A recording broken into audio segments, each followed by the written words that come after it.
अस्सलाम वालेकुम रहमतुल्लाह। मैं हूं शम्स तबरेज़ कासमी और आप देख रहे हैं मिल्लत टाइम्स। ये भारत है, इसी का दूसरा नाम हिंदुस्तान है। इसका मतलब ये हुआ कि अगर आप मुसलमान हैं, आप पर जुल्म होता है तो आप अपने ऊपर होने वाले जुल्म को सहते रहिए, अत्याचार को बर्दाश्त करते रहिए। आप अपने ऊपर जुल्म के ख़िलाफ़ आवाज़ भी नहीं उठा सकते हैं, बोल भी नहीं सकते हैं।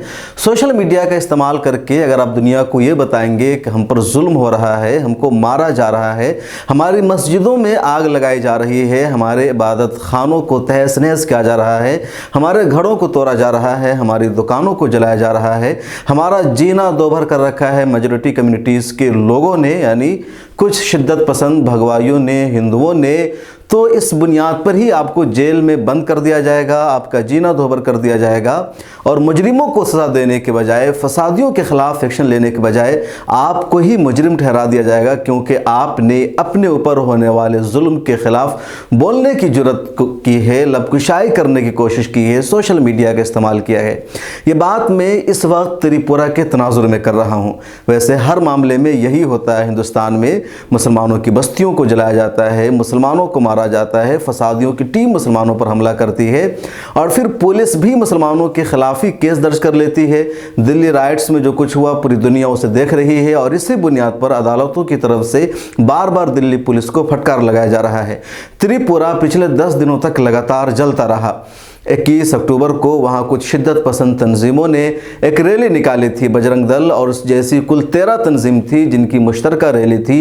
वो रैली थी जिसका नाम दिया गया था पुरअमन रैली। और बांग्लादेश में जो कुछ तशद्दुद हुआ था, वायलेंस हुआ था वहाँ की माइनॉरिटीज़ यानी हिंदुओं के ख़िलाफ़, उसके विरोध में, उसके ख़िलाफ़ प्रोटेस्ट करने के लिए वो रैली निकाली गई थी।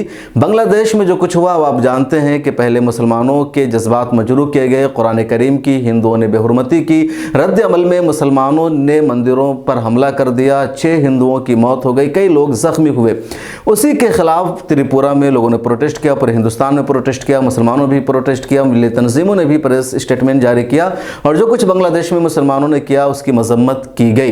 लेकिन त्रिपुरा में जो रैली निकाली गई थी वो पुरअमन रैली, वो पुरअमन जो भीड़ थी, वो जो रैली थी वो तशद्दुद में तब्दील हो गई। उन लोगों ने दहशतगर्दी करना शुरू कर दिया, मुसलमानों के घरों पर हमला कर दिया, मस्जिदों को आग लगाने का काम किया, दुकानों को तोड़ दिया, मुसलमानों पर हमला किया और तकरीबन 10 दिनों तक ये नंगा नाच चलता रहा। मिल्लत टाइम्स ने शुरू से सच बताने की कोशिश की, हकीकत आप तक पहुंचाया कि क्या कुछ हो रहा है, क्या कुछ नहीं हो रहा है। काफ़ी दूर होने की वजह से पूरी रियलिटी, पूरी सच्चाई या ग्राउंड ज़ीरो से रिपोर्टें नहीं हम बता पा रहे थे, लेकिन हर मुमकिन कोशिश यही थी कि सच्चाई आपको बताए। और दुनिया ने देखा, जब सच्चाई सामने आने लगी फिर दूसरे लोगों ने दिखाना शुरू किया, ट्विटर और सोशल मीडिया पर हंगामा बरपा हुआ। तो अब त्रिपुरा की पुलिस ये दावा कर रही है कि यहाँ कुछ नहीं हुआ है, मस्जिदों को जलाया नहीं गया है, किसी के घरों को नहीं तोड़ा गया है। जो लोग इस तरह की वीडियोज़ शेयर कर रहे हैं, इस तरह की पिक्चर शेयर कर रहे हैं, वो अफवाह फैलाने का काम कर रहे हैं, उनके ख़िलाफ़ एक्शन लिया जाएगा। इतना ज़रूर हुआ कि जो प्रशासन सोया हुआ था, जो प्रशासन नींद ले रहा था, जो कुछ फ़िक्र नहीं कर रहा था, उस प्रशासन ने कम से कम बेदार होने की कोशिश की, तवज्जो दी और फसाद को रोकने की कोशिश की। 1 हफ्ता या 10 दिनों के बाद फ़िलहाल त्रिपुरा में फसाद रुक गया है। कल जुमा था, जुमा को लोगों ने नमाज अदा की। हालांकि शाम तक ये खबर आई कि कुछ इलाकों में दोबारा माहौल ख़राब करने की कोशिश हुई थी, लेकिन पुलिस ने संभाल लिया है। पुलिस अब वहाँ एक्टिव है, लेकिन अब तक किसी को गिरफ्तार नहीं किया गया है। जो लोग मुजरिम थे उनके खिलाफ एक्शन नहीं लिया गया है, FIR तक दर्ज नहीं की जा रही है, बल्कि उल्टे मुसलमानों को समझाया जा रहा है कि सोशल मीडिया पर आप इसको शेयर मत कीजिए, आगे मत फैलाइए, आप ऐसा करेंगे तो फसाद भड़केगा, यहाँ ऐसा कुछ नहीं हुआ है। इससे पहले भी एक वीडियो वहाँ की पुलिस की वायरल हुई थी जिसमें यह कहा जा रहा है कि ठीक है, आप अपनी मस्जिदों को बचाना चाहते हैं, मस्जिदों की हिफाजत करना चाहते हैं तो उसकी हिफाजत कीजिए, लेकिन फिलवक्त घर से मत निकलिए, इसको बाहर मत फैलाइए, हालात ख़राब हो जाएंगे। पहले ये 2 क्लिप वहाँ की पुलिस की आप स्क्रीन पर सुनिए, फिर आगे बात करेंगे कुछ और मामलों के बारे में। हमने हर एक पिकेट को कंट्रोल कर रखा है, हर एक मस्जिद पे पिकेट दे रखी है। आप लोगों को किसी को भी कोई प्रॉब्लम हो फोन करो, हम आपकी सेवा में ही हैं और हम घूम रहे हैं, आप लोगों के लिए घूम रहे हैं। अच्छा। लेकिन ऐसे इकट्ठे होकर, पैनिक होकर आप लोग जो इकट्ठे हो रहे हो, ऐसे प्रॉब्लम ज्यादा बढ़ रही है। पूरे एरिया में। आप कोई देखो, अगर आप लोग बचा रहे हो अपनी मस्जिदें, मैं मानती हूँ, धर्म को मैं भी बहुत मानती हूँ, लेकिन अगर इस तरह से बचा रहे हो, इस तरह से बाकी लोगों के लिए प्रॉब्लम क्रिएट हो रही है। एक छोटी सी र्यूमर से आज 50 जगह पे लोग इकट्ठे हो चुके हैं। बताओ फोर्स इतना कहाँ है कि मैं इतनी जगह पे भेज दूं। Anti social element social media का मिसयूज करते हुए अफवाहें फैला रहे हैं। हम आपको अश्योर करना चाहते हैं कि इस तरह की कोई भी घटना धर्मनगर में घटित नहीं हुई है। पुलिस टीम पूरी तरह से मुस्तैद है, स्थिति पूरी तरह से नियंत्रण में है। नॉर्थ त्रिपुरा और पानीसागर में किसी भी मस्जिद में आगजनी की कोई घटना नहीं हुई है। आपको किसी भी तरह की कोई परेशानी होने पर तुरंत नजदीकी पुलिस स्टेशन में संपर्क करें। मेरी आप सबसे विनम्र अपील है कि इस तरह की रूमर्स को ध्यान न दें और न ही इन्हें बढ़ावा दें।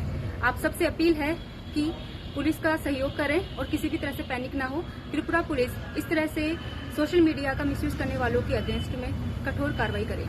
जय हिंद। तो आपने सुना वहाँ की पुलिस का वर्जन कि किस तरह उनका रवैया है, और मुसलमानों से ही कहा जा रहा है आप अपने ऊपर होने वाले जुल्म को दुनिया को मत बताइए। और अब दोबारा कहा जा रहा है कि कुछ हुआ ही नहीं, यानी मस्जिदों को जला दिया गया, और 1-2 नहीं बल्कि 23 मस्जिदों को जलाया गया है, नुकसान पहुँचाया गया है, घरों को नुकसान पहुँचाया गया है। किसी के मरने की अब तक इतला नहीं है, लेकिन ग्राउंड पर जाने के बाद वो भी सच सामने आ जाएगा कि रियल में हुआ क्या है, सच्चाई क्या है। लेकिन फिलहाल जो सूरत हाल है वो बहुत ज़्यादा शर्मनाक है। अब आइए इसके एक पहलू का जायज़ा ले लेते हैं कि जो कुछ त्रिपुरा में हुआ वो बांग्लादेश के रद्द अमल में हुआ है। बिल्कुल सही है कि बांग्लादेश के रिएक्शन में रैली निकाली गई थी और उसके बाद मुसलमानों पर हमला किया गया। बांग्लादेश में कुरान करीम की बेहुरमती की गई थी और उसके रद्द अमल में मुसलमानों ने हिंदुओं पर हमला कर दिया। अब हिंदुओं पर बांग्लादेश में हमला हुआ तो उसके रद्द अमल में त्रिपुरा जो भारत का पार्ट है वहाँ मुसलमानों पर हिंदुओं ने हमला कर दिया है। अब ये कहाँ का इंसाफ है कि बांग्लादेश के रिएक्शन में हिंदुस्तान में मुसलमानों को मारा जाए। दोनों तरफ की सरकार के रद्द अमल को देखिए। बांग्लादेश में हिंदुओं के साथ हुआ तो बांग्लादेश की सरकार ने फौरी तौर पर एक्शन लिया। 400 से ज़्यादा उन लोगों को गिरफ्तार किया गया है जो मंदिर पर हुए हमला में मुलव्विस थे। यही नहीं, बांग्लादेश की प्राइम मिनिस्टर शेख हसीना ने फौरी तौर पर खुद मीडिया के सामने आकर के पूरे मामले को कंडम किया, वजाहत की और एक तकरीर में बाज़ाब्ता तौर पर कहा कि हमारे देश की माइनॉरिटीज़ के साथ जो कुछ हुआ है उस पर हम शर्मिंदा है, ऐसा नहीं होना चाहिए और हम आइंदा इसको यकीनी बनाने की कोशिश करेंगे कि माइनॉरिटीज़ के साथ ज़र्रा बराबर इस तरह का कोई वाक़या न हो। हिंदुस्तान में इतना बड़ा मामला हो जाता है और यहाँ के प्राइम मिनिस्टर चुप रहते हैं, होम मिनिस्टर चुप रहते हैं, दूसरे जितने सारे जिम्मेदार हैं पार्टी लीडर से कुछ भी नहीं बोलते हैं। ऐसा लगता है कि कुछ हुआ ही नहीं है। स्टेट के चीफ मिनिस्टर भी खामोशी के साथ देखते रहते हैं। बल्कि अब कहा यह जा रहा है और सच्चाई भी यही लग रही है कि इस तरह के जितने फसाद हो रहे हैं ये सब के सब स्टेट स्पॉन्सर है, यानी स्टेट की मर्जी शामिल होती है। पुलिस खामोशी के साथ इन सबको इजाज़त देती है कि तुम्हें जो कुछ करना है अब करो। भारत की सरकार ने बांग्लादेश की तारीफ़ की कि बांग्लादेश की हुकूमत ने फौरी कदम उठाया है, मुजरिमों को सज़ा देने का फ़ैसला किया है, गिरफ्तारी की है। जो कुछ हुआ है बांग्लादेश में माइनॉरिटीज़ को तहफ़्फ़ुज़ देने के लिए एक बेहतर कदम ऐसा ही होना चाहिए। लेकिन भारत की सरकार ख़ुद अपने यहाँ के माइनॉरिटीज़ को तहफ़्फ़ुज़ देने के लिए कोई कोशिश नहीं कर रही है, कोई कदम नहीं उठा रही है और इस पर यहाँ की सरकार को अफसोस भी नहीं है। बांग्लादेश की सरकार ने यानी वहाँ की प्राइम मिनिस्टर शेख हसीना ने अपने एक स्पीच में साफ तौर पर कहा था कि बांग्लादेश में जो कुछ हो रहा है यहाँ की माइनॉरिटीज़ पर, हिंदुओं पर जो हमला हो रहा है वो इस वजह से कि भारत में मुसलमानों पर हमला किया जाता है, मुसलमानों के ख़िलाफ़ वायलेंस और तशद्दुद के वाक़ात वहाँ रूनुमा होते हैं और वहाँ की सरकार मुजरिमों के ख़िलाफ़ एक्शन नहीं लेती है, तशद्दुद बर्पा करने वालों के ख़िलाफ़ कार्रवाई नहीं की जाती, जिसका असर बांग्लादेश में दिख रहा है। अगर भारत की सरकार अपने यहाँ वायलेंस को रोकने में कामयाब हो जाएगी तो बांग्लादेश के जो हिंदूज़ हैं, जो माइनॉरिटीज़ हैं वो महफूज रहेंगे। भारत की सरकार को जिम्मेदारी निभानी थी बांग्लादेश के हिंदुओं को महफूज करने के लिए, लेकिन बजाय इसके कि भारत की सरकार अपनी जिम्मेदारी निभाए, उल्टा यहाँ और मुसलमानों को मारा जाने लगा है, मुसलमानों पर हमला शुरू हो गया है। त्रिपुरा एक ऐसा स्टेट है जो बिल्कुल बांग्लादेश की सरहद से सटा हुआ है। त्रिपुरा का कुछ हिस्सा बांग्लादेश की सरहदों से मिलता है और कुछ हिस्सा असम और मिज़ोरम से मिलता है। एक छोटा सा स्टेट है हिंदुस्तान का, जिसका जो तीसरे नंबर पर सबसे छोटा है, उसका रकबा भी बहुत कम है। वहाँ कुल 36 लाख की आबादी है जिसमें मुसलमान सिर्फ 3 लाख बसते हैं, बकिया दूसरे लोग हैं। अगर परसेंट के एतबार से देखा जाए तो मुसलमानों का जो वहाँ परसेंटेज है वो सिर्फ 8% मुसलमानों की पॉपुलेशन है। कुछ दूसरे लोग हैं 80% सब वहाँ हिंदू बसते हैं। तो छोटे से मुसलमान हैं, मुसलमानों की मस्जिदें वहाँ बहुत कम है और जहाँ जहाँ मुसलमानों की मस्जिद थी चुन चुन करके उन्हें टारगेट किया गया है। एक और मामला अपोजिशन पार्टियों का है। अपोजिशन पार्टियों का मामला यह है कि अगर मुसलमानों के अलावा किसी और कम्युनिटी से ताल्लुक़ रखने वालों पर जुल्म होता है, उन पर अत्याचार होता है, उनके साथ ज़्यादती होती है, तो अपोजिशन के सभी लीडर खुल करके सामने आते हैं। पहले ट्विटर पर ट्वीट करते हैं, कंडम करते हैं मामले की, उसके बाद फिर मीडिया से मुखातब होते हैं, प्रेस कॉन्फ्रेंस करते हैं, कोशिश करते हैं जाए हादसा पर पहुँचने की, वहाँ पहुँच करके मदद करने की, मजलूमीन की। लेकिन जब मुसलमानों के साथ कुछ होता है तो कोई पहुँचने की कोशिश नहीं करता है। पहुंचना जाना तो दूर, ट्वीट तक नहीं किया जाता है, प्रेस कॉन्फ्रेंस नहीं की जाती है। अब यही त्रिपुरा का मामला देख लीजिए, इतना बड़ा मामला हो गया और अपोजिशन लीडरों में राहुल गांधी तन्हा ऐसे लीडर है जिन्होंने सिर्फ ट्वीट करने पर इक्तफा किया है। ट्वीट के हवाले से राहुल गांधी की तारीफ हो रही है कि राहुल गांधी ऐसे पहले अपोजिशन लीडर है जिन्होंने इतना खुल करके त्रिपुरा के मामले पर कहा है।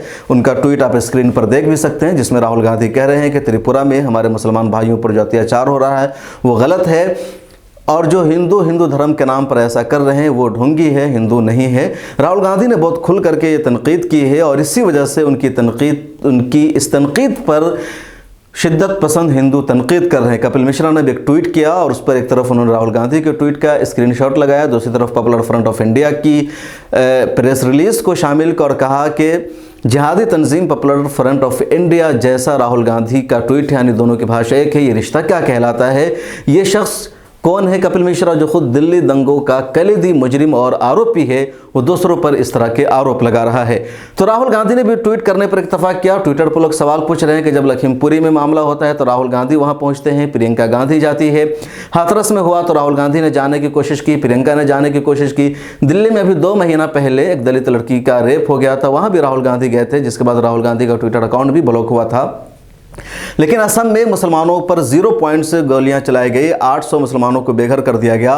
प्रतापगढ़ में एक मुसलमान का फर्जी इनकाउंटर के जरिए कत्ल कर दिया गया। या अभी त्रिपुरा का मामला आया है तो राहुल गांधी नहीं गए हैं, कांग्रेस का कोई बड़ा लीडर भी नहीं पहुंचा है। अफसोस की बात यह है कि उनके माइनॉरिटी डिपार्टमेंट के जो लीडर हैं शायर साहब, वो भी सिर्फ ट्वीट करके काम चला रहे हैं, इन्होंने भी वहां पहुंचने की कोशिश नहीं की है। तो कहीं ना कहीं मुसलमानों में ये चर्चा का मौजू बना हुआ है कि जब मुसलमानों पर जुल्म होता है तो वही नेता, वही लीडर्स, वही पार्टी सरबराह जो मुस्लिम वोटों की उम्मीद रखते हैं, मुसलमानों के जुल्म के खिलाफ आवाज़ नहीं उठाते हैं। कांग्रेस के हेडक्वार्टर में रोज़ाना किसी न किसी मुद्दे पर प्रेस कॉन्फ्रेंस की जाती है, इश्यूज उठाए जाते हैं, लेकिन त्रिपुरा के मामले पर कांग्रेस हेडक्वार्टर में अभी तक कोई प्रेस कॉन्फ्रेंस नहीं हुई है। जब फसाद होता है तो फसाद के दौरान कोशिश होनी चाहिए उस फसाद को रोकने की, उसको ख़त्म करने की, दबाव बनाने की, पुलिस पर दबाव बनाने की, लेकिन ऐसा नहीं होता। अब जब फसाद रुक गया है तो बहुत सारे लोग जाएंगे, उसकी निंदा करेंगे, डेलीगेशन को भेजेंगे, फैक्ट फाइंडिंग रिपोर्ट जारी करेंगे, लेकिन ऐन फसाद के टाइम जिन लोगों को कोशिश करनी चाहिए रोकने की वो नहीं करते हैं। मान लीजिए फसाद हो रहा है, माइनॉरिटीज़ पर हमला हो रहा है, उस दौरान सबसे पहली जिम्मेदारी हुकूमत की है, सरकार की है कि पुलिस को सख्त हिदायत दे, फसाद रोकने की कोशिश करे।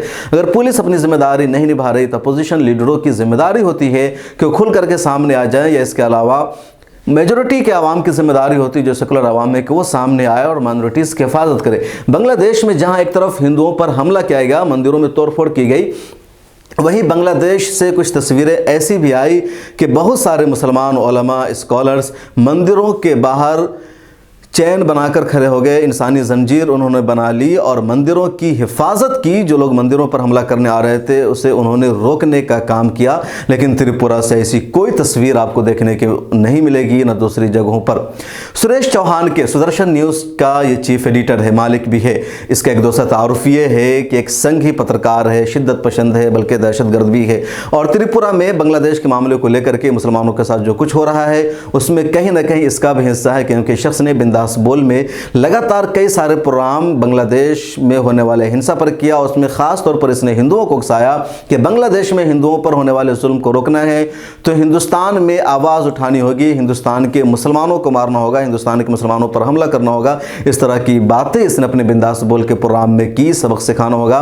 और जिसके बाद ही त्रिपुरा में सब कुछ हुआ। स्क्रीन पर आप उसके ट्विटर का स्क्रीनशॉट भी देख सकते हैं, बिंदास बोल का उसका प्रोग्राम है, वहाँ जाकर देखिए किस तरह उसने जहर उगलने का काम नाम क्या है, और इसका जो जहर था उसका शायद वो नतीजा था बंगला जो त्रिपुरा में हुआ। कोई और अगर इस तरह की बात कर चुका होता तो फ़ौरन उस पर UAPA लग जाता, उसके खिलाफ एक्शन हो जाता, सेडिशन का चार्ज लग जाता। लेकिन ये कहने वाला सहाफ़ी और पत्रकार सुरेश चौहान के हैं तो उसके खिलाफ कोई एक्शन नहीं है, बल्कि चर्चा का विषय नहीं है। जहाँ तक बात है मीडिया की, टीवी एंकरों की, सहाफ़ियों की, तो अभी तक मेन स्ट्रीम मीडिया में त्रिपुरा में होने वाले मामले की कोई चर्चा नहीं है, कोई खबर नहीं है। सोशल मीडिया से खबर वेबसाइट पर आई और अब कुछ अहम वेबसाइट्स ने ही इसको कवर किया है, मेन स्ट्रीम के चैनलों ने अभी तक नहीं किया। अंग्रेज़ी के अखबारात में भी छोटी छोटी खबरें कुछ आई है, कुछ नहीं आ रही है।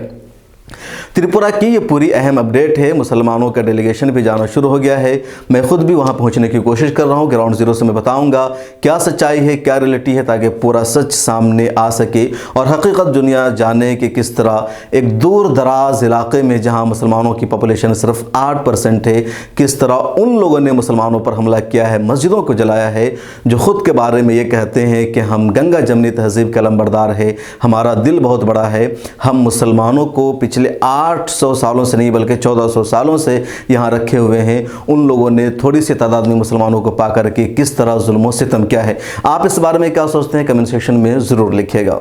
हम लेकर आ रहे हैं डिबेट का नया प्रोग्राम देश के साथ, जहां होगी हर अहम मुद्दे पर बात। कोई हंगामा नहीं, शोर शराबा नहीं, टीवी चैनलों की तरह लड़ाई झगड़ा नहीं और ना हाथापाई। देश के साथ में हम बात करेंगे मुल्क के बुनियादी इश्यूज़ पर, इंसानी हुकूक पर, आलम इस्लाम के मसाइल पर, अक़लियतों, दलितों और आदिवासियों के साथ होने वाले जुल्म पर और उन तमाम इश्यूज़ पर जिससे मेन स्ट्रीम मीडिया में जगह नहीं दी जाती है। पैनलिस्ट के तौर पर हमारे साथ जुड़ेंगे हिंदुस्तान और दूसरे मुल्कों के तज्ज़िया निगार, दानिशवरान, जर्नलिस्ट, कलमकार, वकला, उलमा, समाजी कारकुरान, सियासतदान और मुख्तलिफ उमूर के माहिरीन। संजीदा गुफ्तगू, बावकार अंदाज, पुरसुकून माहौल और सिर्फ मुद्दे पर बात। मिल्लत टाइम्स के प्रोग्राम की होगी यही ख़ास पहचान। मिल्लत टाइम्स के यूट्यूब, फेसबुक, ट्विटर और दूसरे प्लेटफॉर्म पर देखिए एक साथ लाइव, सोमवार से जुमा तक रात 8 बजे मेरे साथ यानी शम्स तबरेज़ कासमी के साथ।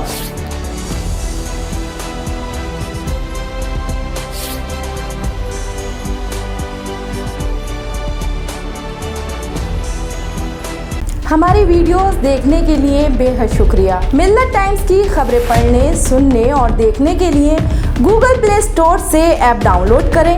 यहां आप उंगली की क्लिक में पढ़ सकते हैं 4 ज़बानों में न्यूज़, उर्दू, हिंदी, अंग्रेज़ी, बंगला। आप ऐप पर मिल्लत टाइम्स की वीडियोस भी देख सकते हैं। अगर आप YouTube पर देख रहे हैं तो रेड बटन को दबाकर चैनल को सब्सक्राइब करें और बेल आइकन ज़रूर दबाएं। फेसबुक पर देख रहे हैं तो पेज को लाइक और फॉलो ज़रूर करें। ट्विटर और इंस्टाग्राम पर भी मिल्लत टाइम्स को फॉलो करें। मिल्लत टाइम्स की स्टोरीज हासिल करने के लिए टेलीग्राम और व्हाट्सएप पर बराह रास्त हमारे साथ जुड़ सकते हैं। हमारे काम से आप मुतमईन हैं तो इसे जारी रखने और मजबूत बनाने के लिए हमें सपोर्ट करें। स्क्रीन पर दिख रहे और डिस्क्रिप्शन में दिए गए अकाउंट नंबर पर मिल्लत टाइम्स को अपनी रकम भेज सकते हैं। अगर आपके इलाके का कोई मामला है, आपकी मसाइल को मीडिया में जगह नहीं दी जा रही है, तो हमें ईमेल करें या व्हाट्सएप पर मैसेज करें। हम उठाएंगे आपकी आवाज़। मिल्लत टाइम्स मतलब मजलूमों की आवाज़, नफरत के खिलाफ जंग, फर्जी खबरों से निजात। www.millattimes.com